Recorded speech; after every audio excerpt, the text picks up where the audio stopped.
Hello दोस्तों, एक बार फिर से स्वागत है आपका मेरे चैनल में। और हम कर रहे हैं मध्य प्रदेश की संपूर्ण सीरीज़। हमने पिछले वीडियो में कुछ नदियों के बारे में देखा था। ये मध्य प्रदेश की नदियों का पार्ट 2 रहेगा, जिसमें हम अन्य बची हुई प्रमुख नदियों को पढ़ेंगे। ठीक है, चलिए हम शुरुआत करते हैं केन नदी से। केन नदी की बात करें, केन नदी का उद्गम होता है कैमूर की पहाड़ी से, जो कि कटनी ज़िले के अहीर गांव से निकलती है। ठीक है, और यहाँ इस वाले स्थान को शिवपुरी के पठार के नाम से जाना जाता है। ये एक टेस्ट में पूछा गया था, तो मैंने ऐड कर लिया था, आप देख सकते हैं इसको। ठीक है, उद्गम कहाँ से हो रहा है? कैमूर की पहाड़ी से अहीर गांव, जो कि कटनी ज़िले में स्थित है। और इसका कैन नदी का मुहाना कहाँ है? उत्तर प्रदेश के बांदा ज़िले में यमुना नदी में ये जाकर मिल जाती है। जब बात करें कैन नदी की कुल लंबाई की, ये है 427 किलोमीटर और मध्य प्रदेश में प्रवाहित होती है मात्र 292 किलोमीटर में। मध्य प्रदेश में 292 और कुल लंबाई है 427 किलोमीटर। बात करें केन नदी की सहायक नदियों की, तो केन नदी की सहायक नदियों में प्रमुख है सोनार, गुदैन, श्यामरी, मीर हसन। मीर हसन को मीर हसन भी कहा जाता है, उर्मिल और चंद्रावल। सोनार, गुदैन, श्यामरी, मीर हसन, उर्मिल और चंद्रावल। दोस्तों, ये आप सभी को मालूम होगा कि नदियों में यदि क्वेश्चन बनता है तो सबसे पहले क्वेश्चन बनता है सहायक नदियों का, जो कि आप पिछले एग्ज़ामों में देख चुके हैं, चाहे वो कोई भी एग्ज़ाम हो। सहायक नदियों से बहुत क्वेश्चन पूछे जाते हैं। अब देख लेते हैं केन नदी के अन्य नाम क्या हैं। केन नदी के अन्य नाम हैं सूक्तिमती, दीर्णावती, कर्णवती, स्रवेणी और केनास। ठीक है, सूक्तिमती, दीर्णावती, कर्णवती, स्रवेणी और केनास, ये हैं केन नदी के अन्य नाम। ठीक है, अब केन नदी में स्थित परियोजनाओं के बारे में बात करें तो गंगेऊ परियोजना, जो कि पन्ना और छतरपुर जिलों के अंतर्गत आती है, और अगली है रनगवा परियोजना, छतरपुर जिला, उर्मिल परियोजना, छतरपुर जिला। ठीक है, मतलब गंगेऊ, रनगवा और उर्मिल तीनों छतरपुर ज़िले में हैं। और बात करें गंगेऊ की, तो गंगेऊ पन्ना और छतरपुर दोनों में आती है। ठीक है, बात करते हैं केन नदी पर स्थित प्रमुख जलप्रपातों की। ठीक है, गाथा व पांडव जलप्रपात ये पन्ना ज़िले में स्थित हैं। गाथा और पांडव पन्ना ज़िले में, और रनेह जलप्रपात छतरपुर ज़िले में स्थित हैं। ये यहाँ से क्वेश्चन बनता है कि निम्न में से कौन सा जलप्रपात पन्ना ज़िले में नहीं है। तो ये ऑप्शन दिए गए थे कि गाथा, पांडव, रनेह, और फिर इनमें से कोई नहीं। तो फिर उसका आंसर बना था रनेह, क्योंकि ये रनेह छतरपुर में है। बाकी दो गाथा जलप्रपात और पांडव जलप्रपात ये पन्ना में है, और रनेह छतरपुर में है। तो ये आप याद रख सकते हैं। देख लेते हैं कुछ विशेष तथ्य। सजर नामक बहुमूल्य पत्थर, एक पत्थर है जिसका नाम है सजर, केन नदी में पाया जाता है। केन नदी का पुराना नाम सूक्तिमती था, जैसा कि हमने ऊपर देखा। और केन नदी पर केन घड़ियाल केंद्र पन्ना व छतरपुर सीमा पर स्थित है। जो केन घड़ियाल केंद्र है, घड़ियालों का जहाँ संरक्षण किया जा रहा है, वो पन्ना और छतरपुर की सीमा पर स्थित है। बिल्कुल, भारत की पहली नदी लिंक परियोजना केन और वेतवा लिंक परियोजना 2005 में इसका उद्घाटन किया गया था या शुरुआत हुई थी। भारत की पहली नदी जोड़ो परियोजना या नदी लिंक परियोजना कौन सी है? केन वेतवा लिंक परियोजना, जो कि 2005 की है। मध्य प्रदेश पर्यटन विभाग द्वारा इसे मध्य प्रदेश की सबसे सुंदर नदी का दर्जा प्रदान किया गया है। किसने प्रदान किया है?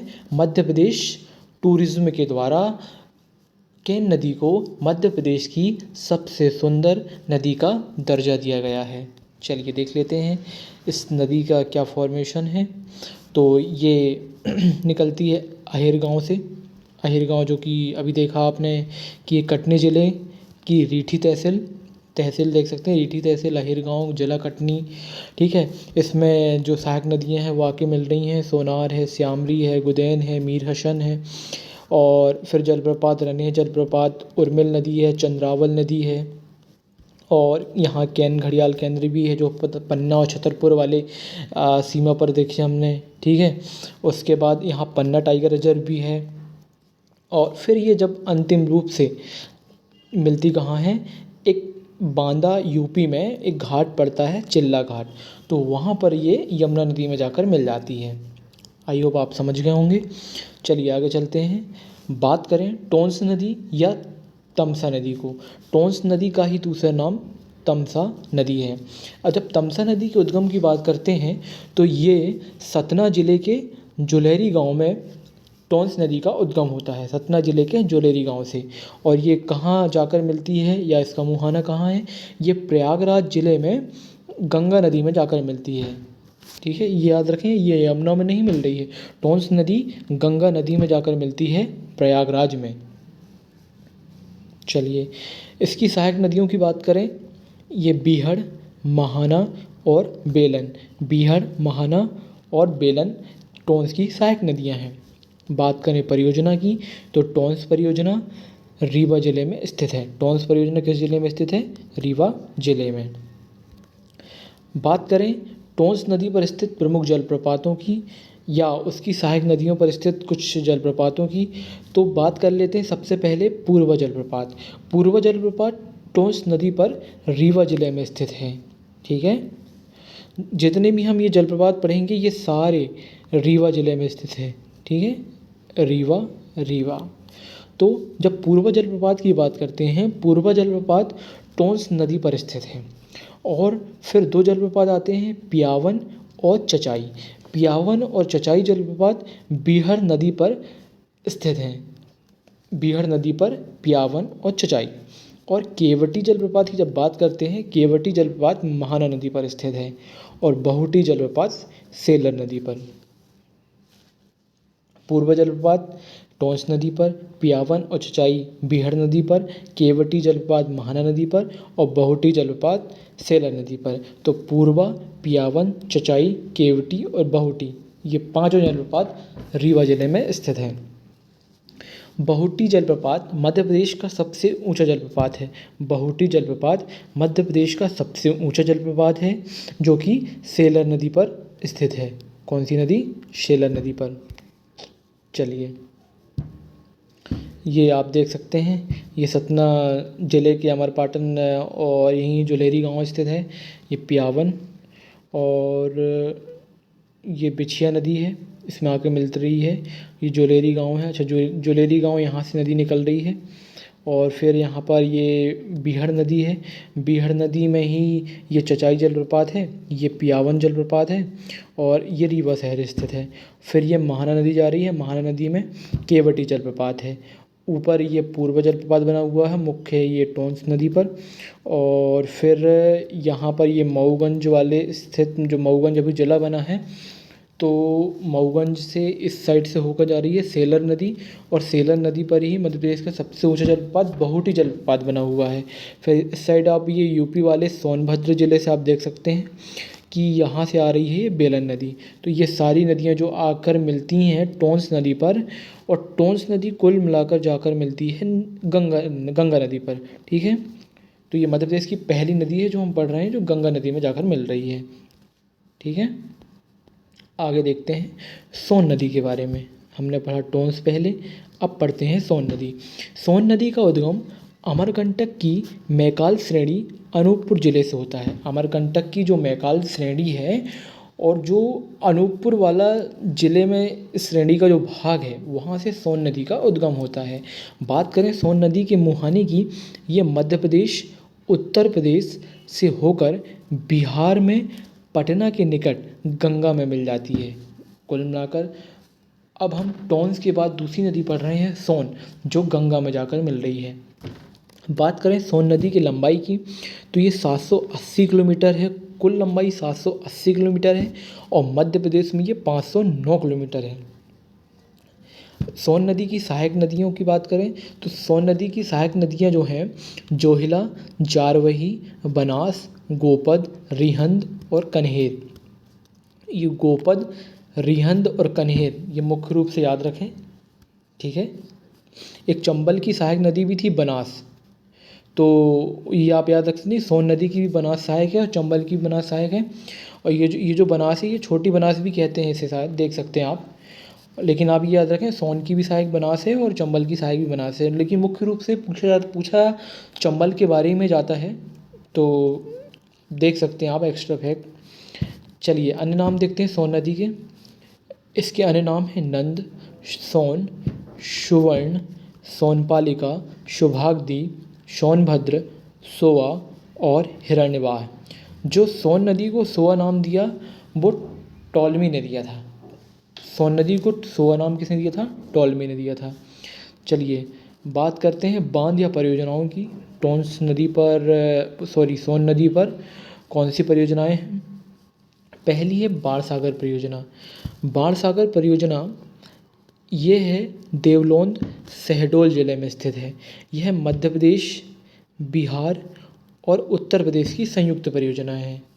ठीक है, मध्य प्रदेश, उत्तर प्रदेश और बिहार, 3 राज्यों की यह संयुक्त परियोजना है। बाणसागर परियोजना 3 राज्यों की संयुक्त परियोजना है। सोन नदी की सहायक नदी पर रिहंद, जो सोन नदी है, मुख्य रूप से सोन नदी के बारे में पढ़ रहे हैं, उसकी सहायक नदी हमने देखा था एक थी रिहंद। ये रिहंद परियोजना उत्तर प्रदेश में संचालित हो रही है और रिहंद नदी में गोविंद बल्लभ पंत सागर बनाया गया है। गोविंद बल्लभ पंत सागर या ये परियोजना भी कह सकते हैं। रिहंद नदी पर गोविंद बल्लभ पंत परियोजना या बांध बनाया गया है, तो वो रिहंद नदी पर स्थित है। कुछ विशेष तथ्य देख लेते हैं। सोन नदी पर सोन घड़ियाल केंद्र सीधी व शहडोल जिले की सीमा पर स्थित है। सोन नदी को प्राचीन काल में नंद नदी के नाम से जाना जाता था। सोन को किस नाम से जाना जाता था? नंद नदी। चलिए देख लेते हैं सोन नदी का ये मैप है। ये मुख्य रूप से जाके मिल रही है गंगा नदी में, और फिर ये यहाँ से स्टार्ट हो रही है। ये जोहिला नदी है, ये बाणसागर परियोजना है, देख सकते हैं। जारवाही नदी है, ये बनास है, गोपद है, रिहंद है। ये रिहंद परियोजना जिसे गोविंद बल्लभ पंत परियोजना भी कहते हैं, ये रिहंद नदी पर है। फिर ये कन्हेर आके मिल रही है और ये सीधी जाती हुई और जाकर मिलती है गंगा नदी में। ठीक है, चलिए आगे देखते हैं माही नदी के बारे में। माही नदी का उद्गम जो हो रहा है वो मिंडा गांव, सरदारपुर, धार से। माही नदी का उद्गम मिंडा गांव, धार से हो रहा है। मिंडा गांव आप याद रख सकते हैं, और जिला धार। माही नदी धार। मुहाना इसका है, यह मध्य प्रदेश, गुजरात व राजस्थान से होकर खंबात की खाड़ी में जाकर गिर जाती है। माही नदी एक, चलिए लंबाई देख लेते हैं इसकी। ये 583 किलोमीटर है। और सहायक नदी सोम, चाप, अनाश और जाखम, ये इसकी सहायक नदियां हैं। ठीक है, अब देखते हैं इसकी परियोजना। माही नदी की परियोजना कौन सी हैं? जमनालाल बजाज परियोजना, ये राजस्थान में स्थित है। और कड़ाना बांध परियोजना, ये गुजरात में स्थित है। माही नदी पर जमना लाल बजाज परियोजना राजस्थान में है और कड़ाना बांध परियोजना गुजरात में है। बात करें विशेष तथ्यों की, इसे पृथ्वी की पुत्री भी कहा जाता है। पृथ्वी की पुत्री किसे कहा जाता है? माही नदी को। माही नदी को पृथ्वी की पुत्री कहा जाता है। माही कर्क रेखा को 2 बार काटती है। माही नदी कर्क रेखा को 2 बार काटती है और ये नदी बेड़ेश्वर त्रिवेणी संगम का निर्माण करती है, जो कि राजस्थान में बनाती है। बेड़ेश्वर त्रिवेणी संगम में 3 नदियां हैं, माही, सोम और जाखम। कौन सी तीन नदियां हैं? माही, सोम और जाखम, ये बेड़ेश्वर त्रिवेणी संगम का निर्माण करती हैं। और माही नदी को आदिवासियों की गंगा कहा जाता है। माही नदी को किसकी गंगा कहा जाता है? आदिवासियों की गंगा। ठीक है, देख लेते हैं। ये निकल रही है, अच्छा ये साइड से निकलेगी मिंडा गांव, धार, सरदारपुर से। ठीक है, और ये आप देख सकते हैं, ये हमारी कर्क रेखा है, कर्क रेखा जो गुजर रही है, यहाँ से नदी निकलती है और ये एक बार काटी, ये दूसरी बार ऐसे काटती है। ठीक है, आप ये आई होप ये समझ गए होंगे। अब देखते हैं इसमें माही बजाज सागर परियोजना, एराव नदी आके मिल रही है, ये बेड़ेश्वर संगम है। ये देख सकते हैं 3 नदियों की बात की थी हमने, माही तो ये खुद हो गई, ठीक है, माही, ये सोम हो गई, ये जाखम हो गई। माही, सोम और जाखम, यहाँ पर ये जब संगम हो रहा है तो इसे बेड़ेश्वर संगम कहा जाता है। और मोरेन नदी भी इसमें आकर मिलती है, बिल्कुल। और आदिवासियों की गंगा माही नदी को कहा जाता है, ये आप विशेष रूप से याद रखें। अब बात करते हैं सबसे महत्वपूर्ण नदी और मध्य प्रदेश की सबसे लंबी नदी, मध्य प्रदेश की सबसे सुंदर नदी या सबसे पवित्र नदी, माँ नर्मदा की। नर्मदा नदी का उद्गम अमरकंटक अनूपपुर जिले से हुआ है। अमरकंटक की पहाड़ियों से नर्मदा नदी निकलती है, जिला है अनूपपुर। बात करें मुहाने की, नर्मदा नदी मध्य प्रदेश, महाराष्ट्र व गुजरात से होते हुए खंबात की खाड़ी में जाकर गिरती है। खंबात की खाड़ी में नर्मदा नदी जाकर गिरती है। इसकी लंबाई की बात करें, कुल लंबाई 1312 किलोमीटर नर्मदा नदी की लंबाई है, जो कि मध्य प्रदेश में 1077 किलोमीटर लंबे भाग में प्रवाहित होती है। कुल लंबाई 1312 किलोमीटर और मध्य प्रदेश में 1077 किलोमीटर है। चलिए, नर्मदा की सहायक नदियाँ, नर्मदा की कुल 41 सहायक नदियाँ हैं, जिसमें 22 बाईं तरफ से और 19 दाएं तरफ से आकर नर्मदा नदी में मिलती हैं। कुल सहायक कितनी हैं? 41 नदियाँ हैं, जिसमें 22 नदियाँ बाईं तरफ से मिलती हैं और 19 नदियाँ दाएं तरफ से आकर मिलती हैं। नर्मदा में बाईं तरफ से, चलिए देख लेते हैं, कुछ उदाहरण देख लेते हैं। बाईं तरफ से जो नदियाँ मिलती हैं, थावर, बंजर, सेर, शक्कर, तवा, सुक्ता, कुंडा, गोई आदि नदियाँ बाईं तरफ से आकर मिलती हैं। अब कुछ दाईं तरफ की नदियों को देख लेते हैं। हिरण, बारना, कोलार, मान और हथनी आदि ये नदियाँ हैं। ठीक है, चलिए इसका फॉर्मेशन देख लेते हैं किस प्रकार से है। ये हमारी नर्मदा नदी है, अमरकंटक अनूपपुर से निकल रही है। इसके कुछ जलप्रपात हैं, आगे हम विस्तार में देखेंगे, ये आप रफली समझ सकते हैं। पहला कपिलधारा जलप्रपात, धुआंधार जलप्रपात भेड़ाघाट जबलपुर में स्थित है। इंदिरा सागर परियोजना इसमें है और ये जारवाही जलप्रपात है और सरदार सरोवर परियोजना है। और बात करें नदियों की, ये चोरल, मान ये परियोजना भी हैं, नदियाँ भी हैं, हथनी और हिरण।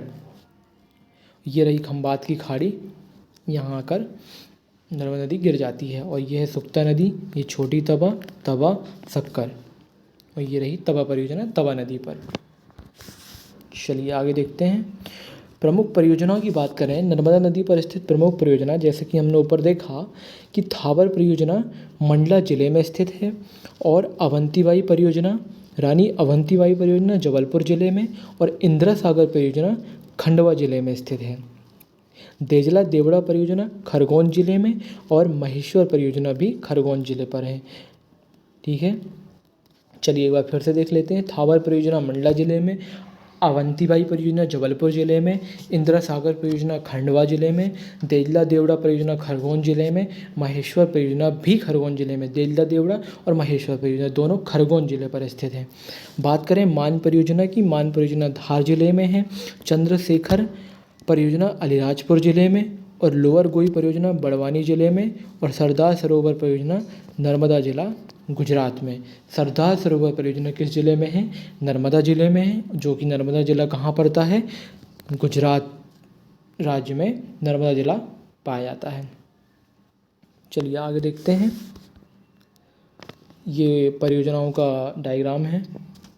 ये है थावर परियोजना, फिर आगे चलते हैं तो अवंतीबाई परियोजना, ऊपर देख लें तो बारना परियोजना, फिर तवा परियोजना, ओमकारेश्वर यहाँ पड़ता है, उसके बाद इंदिरा सागर परियोजना, यहाँ महेश्वर परियोजना, फिर देजला देवड़ा परियोजना, महेश्वर और देजला देवड़ा खरगोन जिले में, फिर लोअर गोई परियोजना, सरदार सरोवर परियोजना, चंद्रशेखर परियोजना और यहाँ मान परियोजना। ठीक है, नर्मदा नदी पर प्रमुख जलप्रपात। नर्मदा नदी पर स्थित प्रमुख जलप्रपात की बात करें तो ध्यान से देखना, ये जलप्रपात मतलब काफ़ी एग्ज़ाम में पूछे जाते हैं, वनडे एग्ज़ाम में मोस्टली पूछे जाते हैं और एमपीपीएससी में कुछ इस प्रकार से पूछा जाता है कि निम्न में से कौन सा जलप्रपात इस नदी पर है या निम्न में से कौन सा नहीं है। तो आप देख सकते हैं क्योंकि ये अलग अलग स्थानों पर है। जैसे हम बात करेंगे अमरकंटक में जो कि अनूपपुर ज़िले में है, जबलपुर में, फिर ये खंडवा में, खरगोन में, गुजरात में, ये अलग अलग जलप्रपात हैं। तो देखते हैं जैसे कपिल धारा, दुग्ध धारा, दुर्गा धारा, शंभू धारा, लक्ष्मण धारा, पंचधारा, ये जो सारे जलप्रपात हैं ये अमरकंटक अनूपपुर ज़िले में स्थित हैं। फिर बात करते हैं धुआंधार जलप्रपात की। ये भेड़ाघाट में स्थित है जो कि जबलपुर में स्थित है। अब बात करते हैं मानधाता व दर्दी जलप्रपात। मानधाता व दर्दी जलप्रपात ये खंडवा में है, ठीक है, मानधाता व दर्दी जलप्रपात। अगले बात करें सहस्त्रधारा जलप्रपात की। सहस्त्रधारा महेश्वर खरगोन में स्थित है और जारवानी जलप्रपात गुजरात में स्थित है। एक बार और देख लेते हैं कि कपिल धारा, दुग्ध धारा, दुर्गा धारा, शंभू धारा, लक्ष्मण धारा, पंचधारा, ये अमरकंटक अनूपपुर जिले में स्थित है। धुआंधार जलप्रपात भेड़ाघाट जबलपुर में स्थित है। मानधाता व दर्दी जलप्रपात खंडवा जिले में स्थित है। सहस्त्रधारा जलप्रपात महेश्वर खरगोन में स्थित है। जारवानी जलप्रपात गुजरात में स्थित है। चलिए आगे देखते हैं। ये फिर से ये डायग्राम दिया गया है। कपिल धारा, दुर्गा धारा, लक्ष्मण धारा, पंचधारा, धुआंधार, दर्दी, मानधाता, सहस्त्रधारा और जारवानी। कभी कभी ये क्या है, ऐसा क्रम पूछ लेता है, कैसे जमाइए करके, पूर्व से पश्चिम जमाइए, पश्चिम से पूर्व जमाइए। तो आप इस बात को बखूबी ध्यान रख सकते हैं। चलिए नर्मदा नदी पर स्थित प्रमुख घाटों की बात कर लें। घाट नर्मदा नदी में सर्वाधिक मात्रा में पाए जाते हैं। तो सबसे पहले बात करें गौरी घाट की। पहले इसको ग्वारी घाट कहा जाता था, अभी कुछ समय पहले इसका नाम गौरी घाट कर दिया गया है। इस घाट पर 24 फरवरी 2020 को मध्य प्रदेश गौकुंभ का आयोजन किया गया था। 24 फरवरी 2020 को, इसमें मैं भी गया था। 24 फरवरी 2020 को मध्य प्रदेश गौकुंभ का आयोजन किया गया था, ठीक है। ये गौरी घाट जबलपुर है। सेठानी घाट होशंगाबाद में स्थित है। सेठानी घाट होशंगाबाद में स्थित है। बात करें बरमान का घाट की। बरमान घाट जो कि गाडावाड़ा नरसिंहपुर ज़िले में स्थित है। यहाँ मकर संक्रांति के अवसर पर 13 दिनों के लिए बरमान का मेला आयोजित किया जाता है। बरमान घाट में गाडावाड़ा नरसिंहपुर में स्थित है। यहाँ पर मकर संक्रांति के दिन 13 दिनों के लिए बरमान मेला का आयोजन किया जाता है या बरमान का मेला आयोजित किया जाता है। हमने 3 घाट देखे। गौरी घाट जबलपुर में स्थित है। 24 फरवरी 2020 को गौकुंभ का आयोजन किया गया था। सेठानी घाट होशंगाबाद में है और बरमान का घाट गाडावाड़ा नरसिंहपुर में है। चलिए आगे बात करते हैं महेश्वर घाट की। महेश्वर घाट का नाम सुनते ही देवी अहिल्याबाई का नाम याद आ जाता है। महेश्वर घाट खरगोन जिले में स्थित है। इसका निर्माण देवी अहिल्याबाई, होलकर वंश की शासिका देवी अहिल्याबाई ने करवाया था। यह मध्य प्रदेश का सबसे लंबा नदी घाट है। मध्य प्रदेश का सबसे लंबा नदी घाट कौन सा है? ये है महेश्वर घाट जो कि खरगोन ज़िले में स्थित है। बात करें संग्राम घाट की। संग्राम घाट ये संग्राम शाह के नाम पर रखा गया है, ठीक है। ये जो कि मंडला ज़िले में स्थित है। नर्मदा नदी मध्य प्रदेश में 16 जिलों से प्रवाहित होती है। कहीं कहीं 15 मिलते हैं लेकिन ये 16 है। नर्मदा नदी मध्य प्रदेश के 16 जिलों से प्रवाहित होती है। चलिए देख लेते हैं नर्मदा नदी जिन 16 जिलों से प्रवाहित होती है वो कौन से हैं। अनूपपुर, डिंडोरी, हम पूर्व से पश्चिम की ओर चलेंगे। अनूपपुर, डिंडोरी, मंडला, सिवनी आप महत्वपूर्ण रूप से याद रखें, अभी नीचे बताऊंगा क्या है। अनूपपुर, डिंडोरी, मंडला, सिवनी, जबलपुर, नरसिंहपुर, रायसेन, होशंगाबाद, सीहोर, हरदा, देवास, खंडवा, खरगोन, बड़वानी, धार, अलीराजपुर से प्रवाहित होती है ये। अब टोटल हुआ 16 जिले। बहुत सी बुकों में सिवनी नहीं होता और बोल देते हैं कि 15 जिलों से प्रभावित होती हैं, लेकिन सिवनी की जो घनसौर तहसील है, घनसौर तहसील के पास एक गांव है पीपर टोला। तो पीपर टोला गांव के पास से नर्मदा नदी प्रवाहित होती है, जो कि सिवनी ज़िले में स्थित एक गांव है और सिवनी ज़िले में आधिकारिक रूप से ये क्षेत्र पाया जाता है। चलिए, ये डाउट आपको क्लियर हो गया होगा। बात करें बांध की, नर्मदा नदी पर स्थित बांधों की, तो ये बांध कौन से हैं? ठीक है, बांध हैं महेश्वर बांध, साटक बांध, देजला देवड़ा बांध, सीहोर कोलार बांध, बारना बांध, सुक्ता बांध, इंदिरा सागर बांध, अर्जुन कुंड, भीम कुंड और सतधारा। या आप अलग से याद रख सकते हैं, अर्जुन कुंड, भीम कुंड और सतधारा ये नरसिंहपुर ज़िले में स्थित हैं। अर्जुन कुंड, भीम कुंड और सतधारा नरसिंहपुर ज़िले में है। अब बात करते हैं नमामि देवी नर्मदे यात्रा की। ये यात्रा हुई थी 11 दिसंबर 2016 को ये प्रारंभ हुई और 15 मई 2017 को ये समाप्त कर दी गई। इस दौरान 148 दिन 16 ज़िले, ये सिवनी फिर से 16वां ज़िला था, 148 दिन 16 ज़िले और 3350 किलोमीटर की दूरी तय की गई थी। कितनी?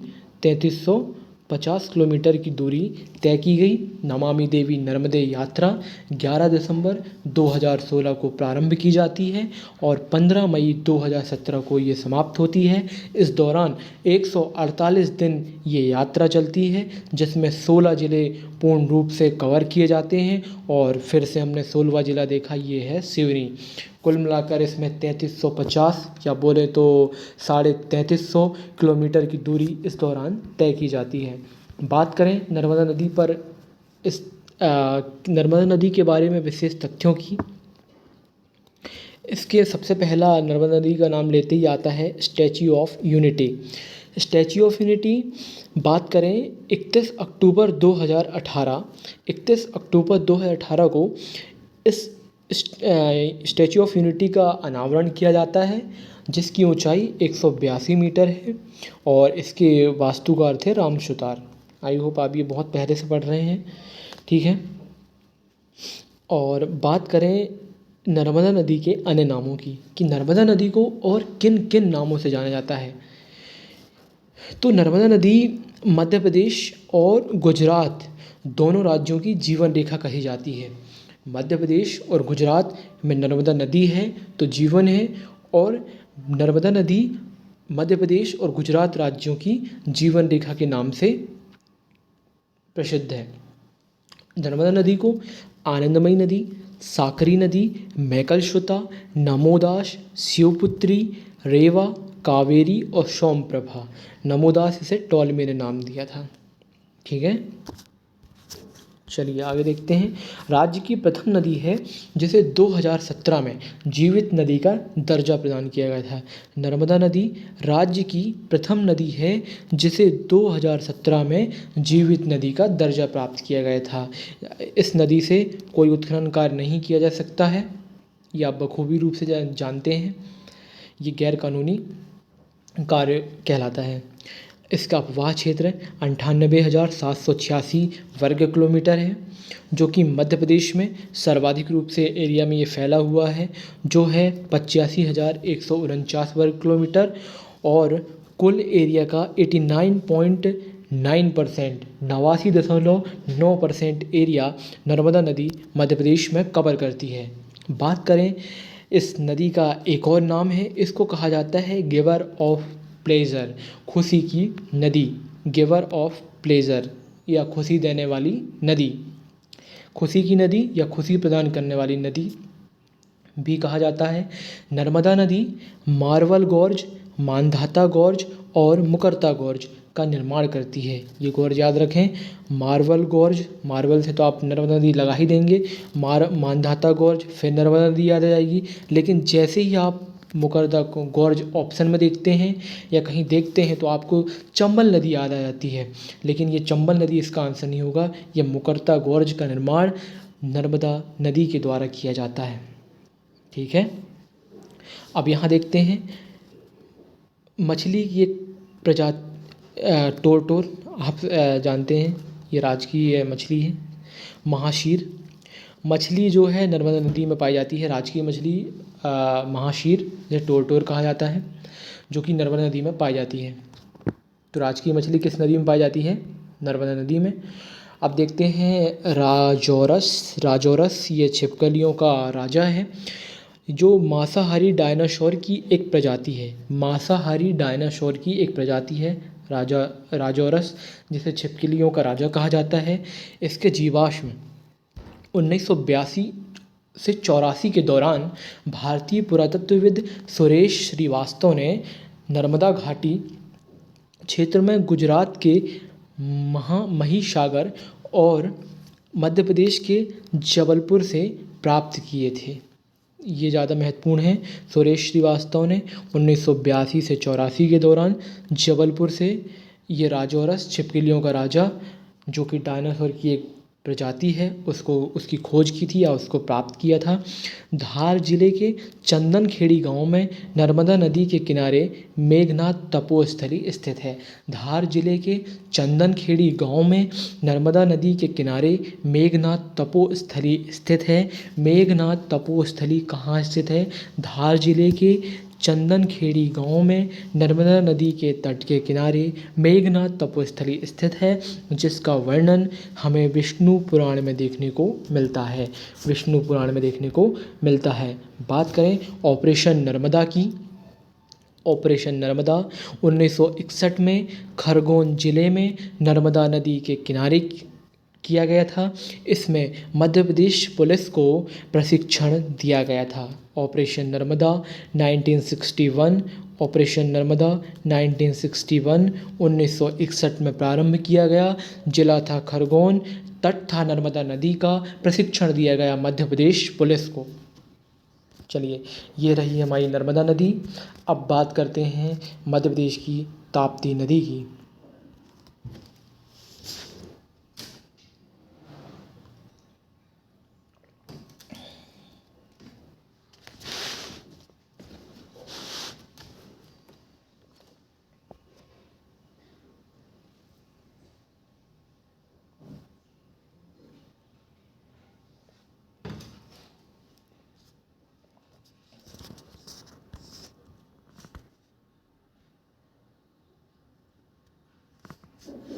चलिए, ताप्ती नदी की बात करते हैं।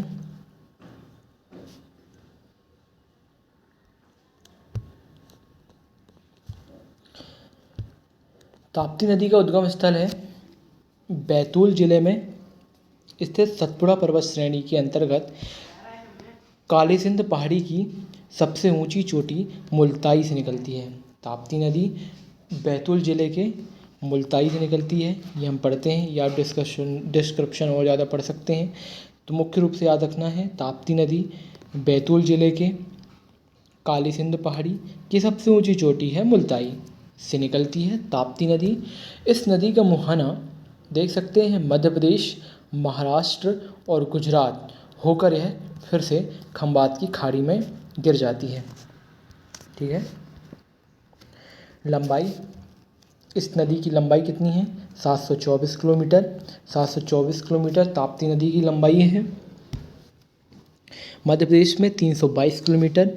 बात करें सहायक नदी की, पूर्णा, गिरना, बोरी, पांजरा, अमरावती, अरुणावती और सूर्य की पुत्री, ये सहायक नदियां हैं। सहायक नदियां आप बिल्कुल भूलें ना, जैसे पूर्णा है, गिरना है, बोरी, पांजरा, अमरावती, अरुणावती, सूर्यपुत्री। बात करें प्रमुख बांध और परियोजनाओं की। प्रमुख बांध और परियोजनाएं। पारसडोह बांध बैतूल जिले में स्थित है। हटनूर बांध महाराष्ट्र में स्थित है।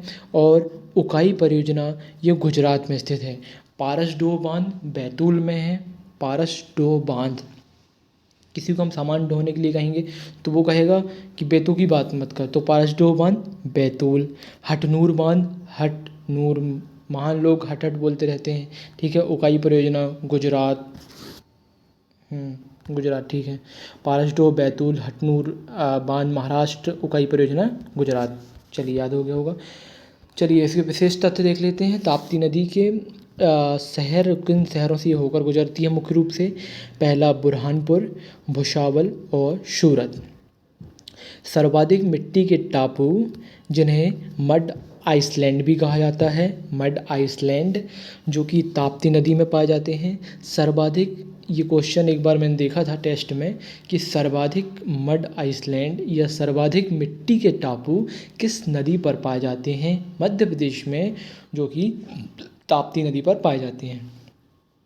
आगे देखते हैं, स्वाली बंदरगाह व सूरत बंदरगाह ताप्ती नदी पर गुजरात में स्थित है। स्वाली बंदरगाह व सूरत बंदरगाह ताप्ती नदी पर गुजरात में स्थित है।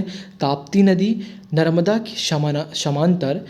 की समांतर सतपुड़ा पर्वत व अजंता पर्वत के मध्य प्रवाहित होती है। ठीक है, ताप्ती नदी। चलिए देख लेते हैं, ये रहा हमारा सतपुड़ा पर्वत, नीचे रहा अजंता पर्वत। ठीक है, और ये बह रही है ताप्ती नदी, सतपुड़ा पर्वत, और ये ऊपर देख सकते हैं ये अरावली पर्वत है और ये बहती है नर्मदा नदी। ऊपर है हमारी नर्मदा, नीचे है ताप्ती, इधर है अरावली, यहाँ है सतपुड़ा, नीचे है अजंता। ठीक है, समझ गए होंगे। ये भ्रंश से होकर ये नदियाँ गुजरती हैं। आगे देख लेते हैं, ये मैप बना हुआ है। पारसडोह बांध, ये आपने अभी पढ़ा है, किस ज़िले में है? बैतूल ज़िले में है। मुल्ताई बैतूल से नदी निकल रही है, ये बुरहानपुर जाती है, भुसावल जाती है, ये स्वाली बंदरगाह है और नीचे खंबात की खाड़ी है। जैसे ये हमारा भारत है, यहाँ खंबात की खाड़ी है। ठीक है, चलिए उकाई परियोजना, हटनूर बांध, अरुणावती, ये नदी सहायक नदी है, गिरना, पूर्णा, ये पूर्णा पिछले ही MPPSC के प्रीलिम्स में पूछा गया था, डायरेक्ट क्वेश्चन था, कि पहला ही क्वेश्चन था मेरे सेट में तो, कि पूर्णा किस नदी की सहायक नदी है करके। गिरना, बोरी, ये ऐसी छोटी छोटी नदियाँ बहुत पूछते हैं, अमरावती और पांजरा। चलिए आगे देखते हैं, वैनगंगा नदी। वैनगंगा नदी का उद्गम मुंडारा गांव, परसवाड़ा पठार से 12 किलोमीटर दूर रजोला ताल से निकलती है। वैनगंगा नदी का उद्गम मुंडारा गांव, परसवाड़ा पठार, जिला सिवनी, परसवाड़ा पठार से भी 12 किलोमीटर दूर रजोला ताल से निकलती है। यदि क्वेश्चन पूछा जाता है कि रजोला ताल का संबंध किस नदी के उद्गम स्थल से है, तो नदी होगी वैनगंगा। परसवाड़ा पठार का संबंध भी वैनगंगा नदी से है, मुंडारा गांव का संबंध भी वैनगंगा नदी से है, और जिला सिवनी का संबंध तो वैनगंगा नदी से है ही। बात करते हैं मुहाने की। मध्य प्रदेश से निकलकर ये महाराष्ट्र में गोदावरी नदी में जाकर मिल जाती है। कुल लंबाई की बात करें, ये 570 किलोमीटर है। ये एक आध किलोमीटर का अंतर पड़ जाता है, 569 या 570, कोई बात नहीं, इतना कंसीडर कर सकते हैं आप।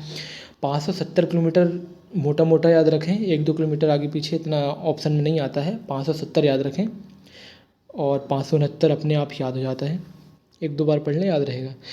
अब बात करें वैनगंगा की सहायक नदियों की, फिर से महत्वपूर्ण, वर्धा, बाघ, अंधरी, गरहवी, वावनथड़ी और पैंच, ये नदियाँ वैनगंगा की सहायक नदियाँ हैं। जब बात करते हैं वैनगंगा नदी के अन्य नामों की, तो इसके नाम हैं बेवा, दीदी, वैन्या, वैना और वैणी, वैनगंगा के अन्य नाम हैं। चलिए प्रमुख बांध या परियोजनाएं जो वैनगंगा नदी पर स्थित हैं वो देख लेते हैं। सरदार सरोवर या भीमगढ़ बांध जिला सिवनी में स्थित है। सरदार सरोवर या भीमगढ़ बांध जिला सिवनी पर स्थित है। ये एशिया का सबसे बड़ा मिट्टी का बांध है और विश्व का दूसरा सबसे बड़ा मिट्टी का बांध सिवनी जिले में स्थित है, सरदार सरोवर या भीमगढ़ बांध। बात करें धोती बांध की, धोती बांध बालाघाट जिला वैनगंगा। बालक को धोती पहना देंगे तो वो घाट घाट घूमेगा फिर, और क्या। धूती बांध बालाघाट जिला वैनगंगा नदी पर स्थित है। वैनगंगा के बारे में ही पढ़ रहे हैं। कुछ सहायक नदियों की भी परियोजनाएं हैं, जैसे राजीव सागर परियोजना। राजीव सागर परियोजना ये वैनगंगा की सहायक नदी बावनथड़ी नदी पर बालाघाट जिले में स्थित है। ठीक है। बात करें माचागोरा बांध की। माचागोरा बांध पेंच नदी पर है, जो कि छिंदवाड़ा जिले में स्थित है। सरदार सरोवर बांध या भीमगढ़ बांध सिवनी जिले में स्थित है। धोती बांध बालाघाट में वैनगंगा नदी पर। राजीव सागर परियोजना बावनथड़ी नदी पर बालाघाट में। माचागोरा बांध पेंच नदी पर छिंदवाड़ा जिले में स्थित है। चलिए अब देखते हैं विशेष तथ्यों की।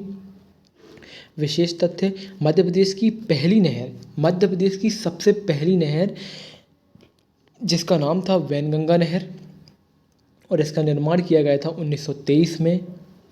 1923 को मध्य प्रदेश की पहली नहर का निर्माण वैनगंगा नहर, जो कि वैनगंगा नदी पर स्थित थी। बालाघाट शहर वैनगंगा नदी के किनारे पर स्थित है। बालाघाट शहर किस नदी के किनारे स्थित है? बालाघाट जो शहर है, मेन शहर है, बालाघाट पूरा संपूर्ण जिला नहीं, बालाघाट एक सिटी है। तो बालाघाट सिटी किस नदी के किनारे स्थित है? वैनगंगा नदी के किनारे स्थित है। वर्धा और वैनगंगा, वर्धा और वैनगंगा, वैनगंगा की सहायक नदी वर्धा, वैनगंगा और वर्धा का संगम प्राणहिता कहलाता है। वर्धा, जब इधर से वर्धा और यहाँ से वैनगंगा नदी आकर मिलती हैं, तो फिर ये आगे प्राणहिता के नाम से आगे बढ़ती हैं। किस नाम से? प्राणहिता के नाम से। ये है वर्धा, ये है वैनगंगा। जब दोनों मिलती हैं तो इनके संगम को प्राणहिता कहा जाता है, और प्राणहिता के नाम से ये कुछ समय तक आगे प्रवाहमान होती हैं और जाकर ये गोदावरी नदी में मिल जाती हैं। ठीक है। वैनगंगा पर सिवनी छपारा में 1972 में भीमगढ़ बांध, जिसे संजय सरोवर बांध कहा जाता है, का निर्माण किया गया था, जो एशिया का सबसे बड़ा और विश्व का दूसरा सबसे बड़ा मिट्टी का बांध है। संजय सरोवर बांध या भीमगढ़ बांध 1972 या 1972 में वैनगंगा नदी पर सिवनी जिले के छपारा वाले एरिया में इसका निर्माण किया गया था। चलिए बात करते हैं वर्धा नदी की। वर्धा नदी के बारे में क्या है? इसका उद्गम हुआ है बैतूल जिले के मुल्ताई के वर्धन शिखर से। वर्धा नदी का उद्गम बैतूल जिले के मुल्ताई के वर्धन नामक शिखर से होता है। और बात करें वर्धन शिखर की ऊंचाई की, 811 मीटर, 811 मीटर वर्धन शिखर की ऊंचाई है। और वर्धा नदी का मुहाना छिंदवाड़ा जिले की दक्षिणी सीमा यह बनाती हुई महाराष्ट्र में प्रवेश कर वैनगंगा नदी में मिलती है। तो वैनगंगा नदी की यह सहायक नदी है, ये महाराष्ट्र में जाकर वैनगंगा नदी से मिल जाती है, और आगे चलकर ये गोदावरी नदी में ये प्राणहिता के नाम से मिलती है, वैनगंगा के नाम से नहीं मिलती है। पहले ऊपर से अभी मैंने बताया आपको कि वर्धा नदी नीचे आ रही होती है, यहाँ से वैनगंगा नदी नीचे आती है, ये दोनों महाराष्ट्र वाले क्षेत्र में मिलती हैं। फिर इनका नाम होता है प्राणहिता, और प्राणहिता के नाम से ये फिर आगे बढ़ती हैं और जाकर गोदावरी नदी में मिल जाती हैं। ठीक है। चलिए, इस नदी के किनारे महाराष्ट्र में सेवाग्राम और पवनार आश्रम स्थित है। इस नदी के किनारे महाराष्ट्र में सेवाग्राम आश्रम और पवनार आश्रम स्थित है। इन आश्रमों को आप जानते होंगे, गांधी जी अपने स्वतंत्रता आंदोलन के समय इनका काफ़ी यूज़ किया है। हिस्ट्री में आपने पढ़ा ही होगा। सेवाग्राम आश्रम और पवनार आश्रम वर्धा नदी के किनारे हैं, जिसकी वर्धा नदी की लंबाई देख लेते हैं। वर्धा नदी की लंबाई 525 किलोमीटर है, और इसकी सहायक नदियां हैं बैना, जाम, इराई, मडू, बेमुला, हिर्री। हिर्री मुख्य रूप से याद रखें। बात करें प्राणहिता की, प्राणहिता अभी हमने देखा कुछ टाइम पहले, चलिए फिर भी देख लेते हैं, एक मिनट। ओके, प्राणहिता नदी वर्धा और वैनगंगा का संगम कहलाता है, जैसा कि आपको 2 बार और पहले बताया जा चुका है। Rise of Shivagami, rise of Shivagami पुस्तक है आनंद नीलकांतन की। राइज ऑफ शिवगामी ये पुस्तक किसकी है? आनंद नीलकांतन के द्वारा लिखा गया एक उपन्यास है जिसमें प्राणहिता नदी का वर्णन किया गया है। और बाहुबली फिल्म आप सभी ने देखी होगी। बाहुबली फिल्म इसी उपन्यास पर आधारित है। ठीक है, आपको माहिष्मती साम्राज्य याद आ गया होगा। चलिए कोई बात नहीं, भावुक ना होते हुए आगे स्टार्ट करते हैं पढ़ाई को। पेंच नदी, पेंच नदी का उद्गम छिंदवाड़ा जिले में स्थित जुन्नार देव से होता है। ये सतपुड़ा पर्वत श्रेणी के दक्षिणी पठार से निकलती है। ये मुख्य रूप से आप याद रखें कि पेंच नदी जिला छिंदवाड़ा से मुख्य बिंदु है जुन्नार देव, जुन्नार देव से गुजरती है ये। ठीक है, चलिए कोई बात नहीं, 20% में कुछ भी हो सकता है। लंबाई 274 किलोमीटर, पेंच नदी की लंबाई 274 किलोमीटर है। यह नदी इंदिरा प्रियदर्शनी पेंच राष्ट्रीय उद्यान से गुजरती है। पेंच नदी इंदिरा प्रियदर्शनी पेंच राष्ट्रीय उद्यान से गुजरती है, जिसे लैंड ऑफ मोगली भी कहा जाता है। लैंड ऑफ मोगली सिवनी जिले में एक स्थान है अमोदागढ़। तो अमोदागढ़ जो कि पेंच नेशनल पार्क का ही एक क्षेत्र है, जो छोटा सा क्षेत्र है जिसे अमोदागढ़ कहा जाता है। तो अमोदागढ़ ही मुख्य बिंदु है जिसे लैंड ऑफ मोगली कहा जाता है। मोगली की कहानी आपने बचपन में पढ़ा होगा, देखा होगा या अभी जाना होगा। तो मोगली लैंड मुख्य रूप से सिवनी जिले के अमोदागढ़ वाले स्थान पर है। यदि कभी अमोदागढ़ नाम आता है और मोगली का संबंध पूछता है तो मुख्य रूप से अमोदागढ़ ही उसका आंसर कंसीडर किया जाएगा। ठीक है,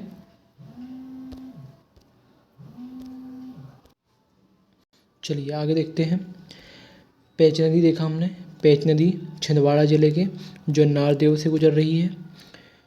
इसकी लंबाई 274 किलोमीटर है।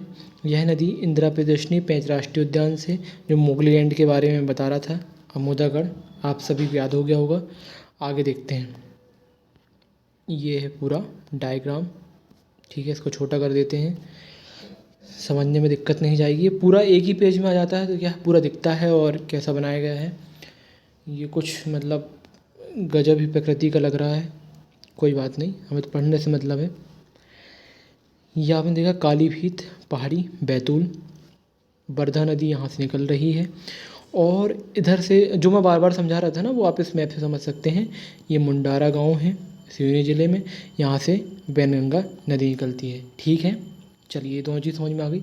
यहाँ से आ रही है वर्धा नदी और यहाँ से आ रही है वैनगंगा नदी। ये दोनों आके मिल गई। जब ये दोनों आके मिल गई तो इसका नाम पड़ गया प्राणहिता। ठीक है, प्राणहिता नाम पड़ गया। चलिए पहले देख लेते हैं वैनगंगा नदी। ये भीमगढ़ बांध इसमें स्थित है। बालाघाट शहर यहीं पर है। धुती बांध इसी में है। गांगुलपारा जलप्रपात, धुती बांध, भीमगढ़ बांध, बालाघाट शहर, राजीव सागर परियोजना जो कि बावनथड़ी नदी पर स्थित है। बावनथड़ी नदी वैनगंगा नदी की सहायक नदी है। ठीक है, बिल्कुल। और बात करें अंतिम रूप से प्राणहिता नदी जाकर गोदावरी नदी में मिल जाती है। ठीक है, इस मैप से आपको बिल्कुल समझ में आ गया होगा। सेवना नदी, चलिए सेवना नदी की बात करते हैं। इसका उद्गम राजस्थान के चित्तौड़गढ़ जिले के सेवना ग्राम से सेवना नदी का उद्गम होता है। इस पर चोसला बांध स्थित है। सेवना नदी पर चोसला बांध निर्मित है। इसके तट पर मंदसौर जिले में भगवान पशुपतिनाथ मंदिर व तापेश्वर मंदिर स्थित है। समूली नदी व अंसन नदी मंदसौर से निकलती है। कौन सी नदी? मतलब सेवना मंदसौर शहर से गुजर रही है, लेकिन मंदसौर से निकलने वाली नदियाँ कौन सी हैं? समूली नदी और अंसन नदी, जो कि मंदसौर वाली से गुजरती हैं। ठीक है,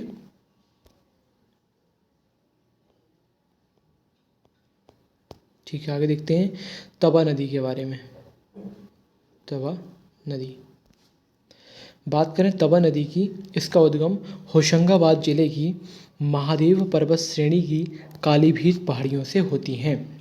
कालीभीत पहाड़ियों से, होशंगाबाद जिले की महादेव पर्वत श्रेणी की कालीभीत पहाड़ियों से तवा नदी का उद्गम होता है, जो इटारसी और नरसिंहपुर जिले से प्रवाहित होती हुई इटारसी और नरसिंहपुर जिले से प्रवाहित होती हुई इटारसी नर्मदापुरम या पुराना होशंगाबाद जिले में स्थित है। इटारसी और नरसिंहपुर जिले से प्रवाहित होती हुई विस्तृत रूप धारण कर लेती है और बांद्रामान के समीप नर्मदा नदी में जाकर मिल जाती है। इसे बांद्रामान और बांद्राभान भी कहा जाता है। इसकी कुल लंबाई मात्र 172 किलोमीटर है। कितनी है? 172 किलोमीटर। इसकी सहायक नदियों में देनवा, मालिनी और सुखतवा। तवा नदी की सहायक नदियाँ देनवा, मालिनी और सुखतवा, ये आप बिल्कुल याद रखें, यहाँ से क्वेश्चन पूछे जाने की प्रबल संभावना होती है। देनवा, मालिनी, सुखतवा। बात करें जलप्रपात की, जलप्रपात हैं डचेश, अप्सरा, बी फॉल, जमुना फॉल और रजत प्रपात। डचेस, अप्सरा, बी फॉल, जमुना फॉल और रजत जलप्रपात। चलिए आगे देखते हैं। चलिए नदी जोड़ो परियोजना के बारे में कुछ तथ्य हैं। नदियाँ तो हमारी समाप्त हो चुकी हैं, लेकिन क्या होता है, नदियों से ही संबंधित कुछ महत्वपूर्ण तथ्य होते हैं वन लाइनर के रूप में, जो कि पूछ लिए जाते हैं और फिर हमें समझ में नहीं आता कि हमने नदियाँ तो पूरी पढ़ ली थी, फिर क्वेश्चन बना क्यों नहीं। तो वो क्वेश्चन यहाँ नहीं पढ़ने से बनते हैं, तो इनको ज़रूर पढ़ें। चलिए देखते हैं। भारत में नदी जोड़ो परियोजना का विचार सर्वप्रथम भारत में 1858 में एक ब्रिटिश सिंचाई इंजीनियर था, ब्रिटेन से आया था, जिसका नाम था सर आर्थर कॉटन नाम था।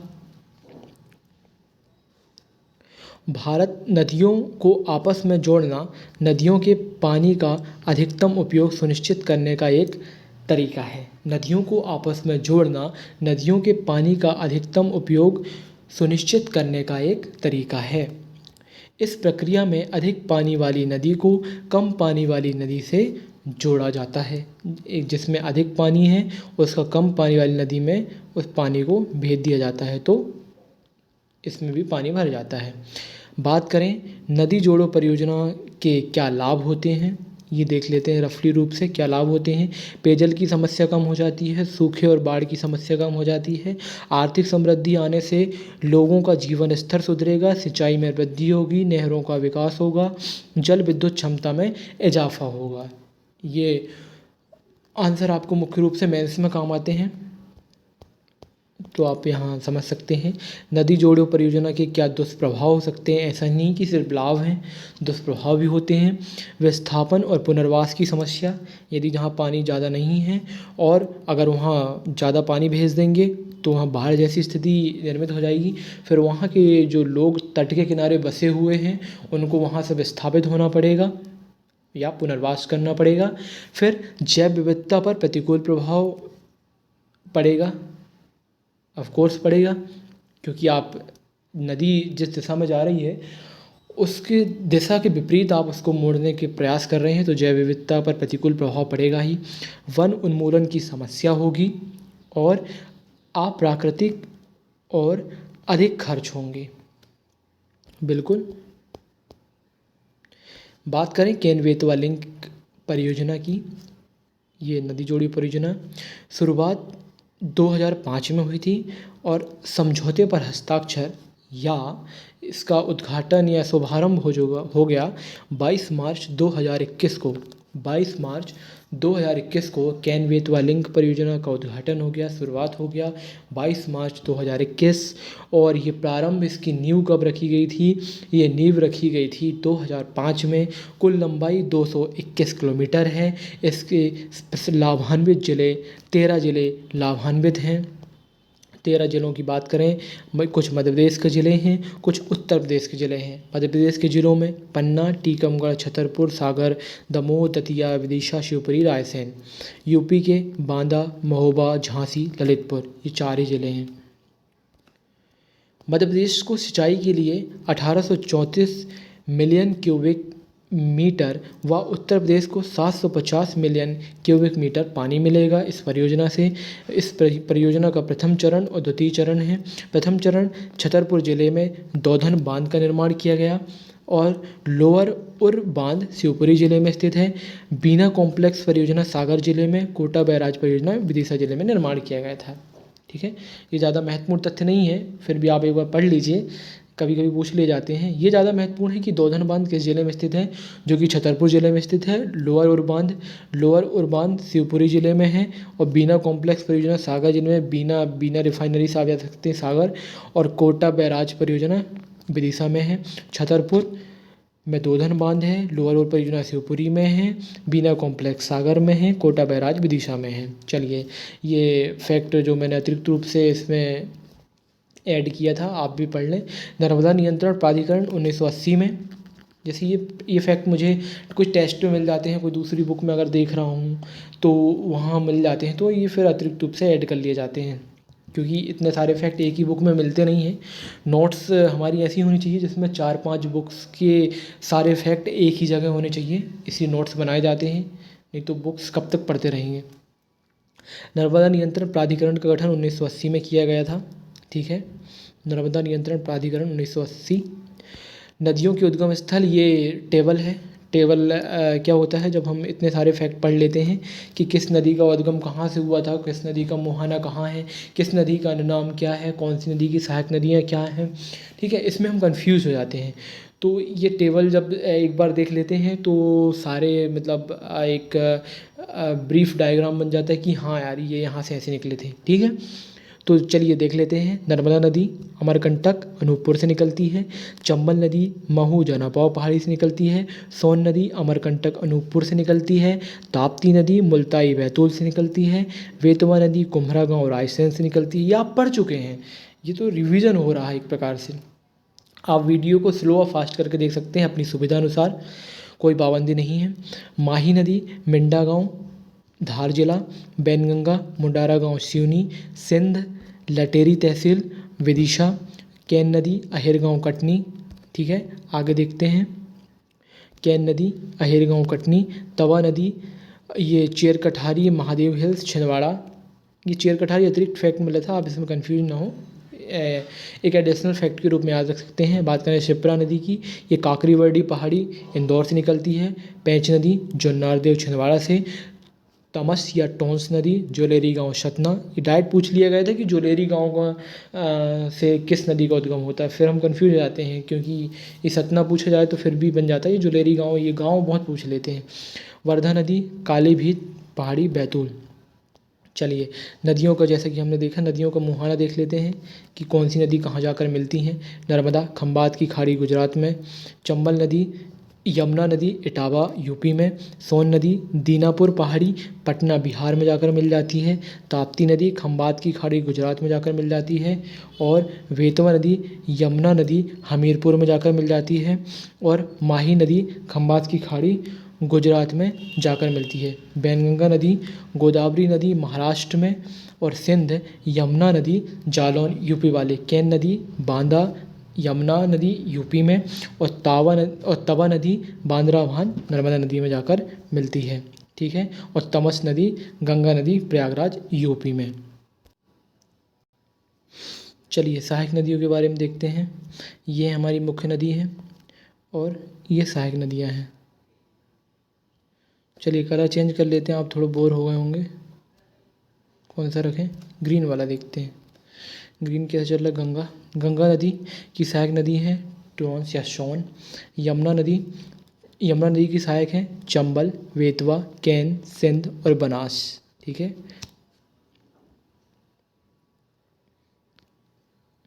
गोदावरी की सहायक है वैनगंगा।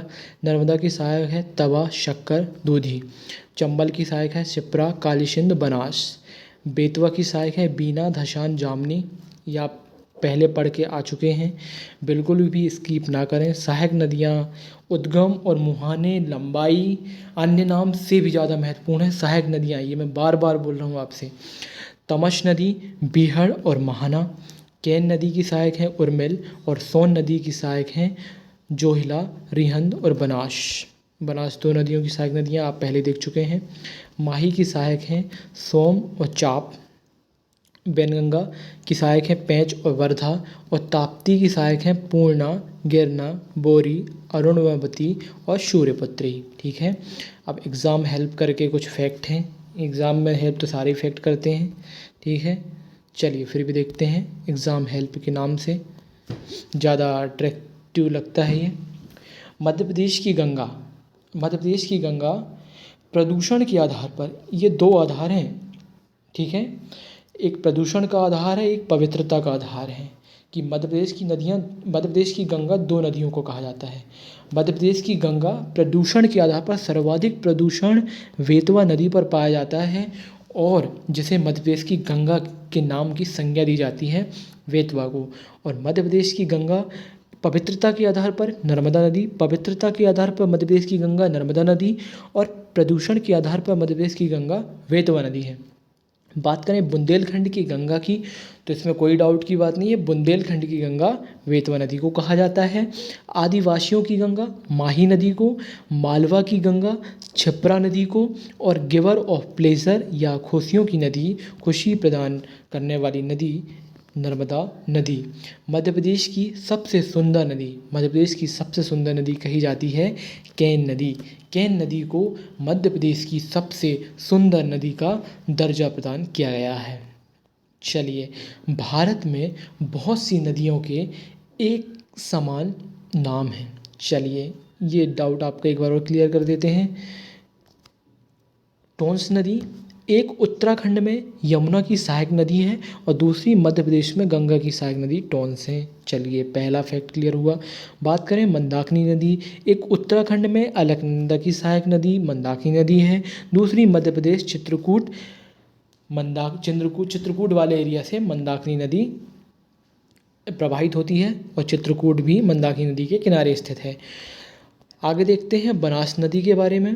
तो बनास नदी बनास नदी, ये बार बार क्यों आ रहा है। बनास नदी एक राजस्थान की सबसे लंबी नदी है और चंबल की सहायक नदी है। तो दूसरी छोटी बनास नदी सीधी जिले में प्रवाहित होती है, जैसा कि आपने ऊपर देखा होगा। कावेरी नदी कर्नाटक तमिलनाडु में बहती है। तो दूसरी छोटी कावेरी नदी नर्मदा की सहायक नदी है। ठीक है, मध्य प्रदेश के प्रमुख घाट और नदियों की बात करते हैं। प्रमुख घाट और नदियों की ये हमने देख चुके हैं, लेकिन फिर भी यहाँ चार्ट के रूप में हमको देखना पड़ेगा। कंचन घाट बेतवा नदी ओरछा में स्थित है। सेठानी घाट नर्मदा नदी होशंगाबाद में स्थित है। शांडिया घाट नर्मदा नदी होशंगाबाद में स्थित है। गौरी घाट नर्मदा नदी जबलपुर में स्थित है। संग्राम घाट नर्मदा नदी मंडला में स्थित है। बरमान घाट नर्मदा नदी नरसिंहपुर में स्थित है। राम घाट शिप्रा नदी उज्जैन में स्थित है। महेश्वर घाट नर्मदा नदी खरगोन में स्थित है। महेश्वर घाट नर्मदा नदी और राजघाट ताप्ती नदी बुरहानपुर वाले क्षेत्र में स्थित है। राजघाट ताप्ती नदी, ये राजघाट कन्फ्यूज होते हैं, देख लेंगे आप। राजघाट बुरहानपुर में है, ये उज्जैन वगैरह में नहीं है। चलिए, अंतिम रूप से हम देखते हैं कि राष्ट्रीय उद्यान में प्रवाहित होने वाली नदियाँ। जब हम राष्ट्रीय उद्यान पढ़ेंगे तो भी हम ये फैक्ट पढ़ेंगे, फिर भी हम यहाँ देख लेते हैं। जो चरणगंगा नदी है, चरणगंगा बांधवगढ़ नेशनल पार्क से प्रवाहित होती है। उमरिया ज़िले में बांधवगढ़ स्थित है। मनिहान नदी माधव नेशनल पार्क से होकर गुजरती है। दैनवा नदी सतपुड़ा राष्ट्रीय उद्यान से। जोवट नदी डायनासोर जीवाश्म नेशनल पार्क से प्रवाहित होती है। केन नदी और खद्दर नदी पन्ना नेशनल पार्क से होकर गुजरती है। बंजर, हालो और सुपर्ण नदी कान्हा नेशनल पार्क मंडला से होकर गुजरती है। पेंच और कान्हा नदी पेंच नेशनल पार्क सिवनी से होकर प्रवाहित होती है। चलिए, तो ये रही हमारी संपूर्ण नदी का चैप्टर और संपूर्ण नदी का वीडियो। तो अब मुलाकात होगी अगले वीडियो में अगले नए टॉपिक के साथ। तब तक के लिए आप देखते रहिए मेरे इस वीडियो को, और आपको अगर वीडियो पसंद आए तो अन्य वीडियो आप देख सकते हैं। मैं टेस्ट डिस्कस करवाता हूँ MPPSC प्रीलिम्स के लिए, क्योंकि आपको मालूम ही होगा कि 350 से अधिक पोस्ट 2025 में आने वाली हैं। तो आपके लिए आपको अभी से उसके लिए प्रिपेयर रहना पड़ेगा। कोई भी कोताही नहीं बरती जा सकती, क्योंकि कंपटीशन बहुत अधिक है। ठीक है, तो आप टेस्ट देख सकते हैं, लूसेंट के ऑब्जेक्टिव भी साथ में चल रहे हैं, वो भी देख सकते हैं। बाकी MP मध्य प्रदेश सामान्य ज्ञान की सीरीज तो चल ही रही है, उसको आप अगले वीडियो में देखेंगे। चलिए फिर से मिलते हैं एक अगले वीडियो के साथ। तब तक के लिए धन्यवाद, बहुत बहुत धन्यवाद, थैंक यू।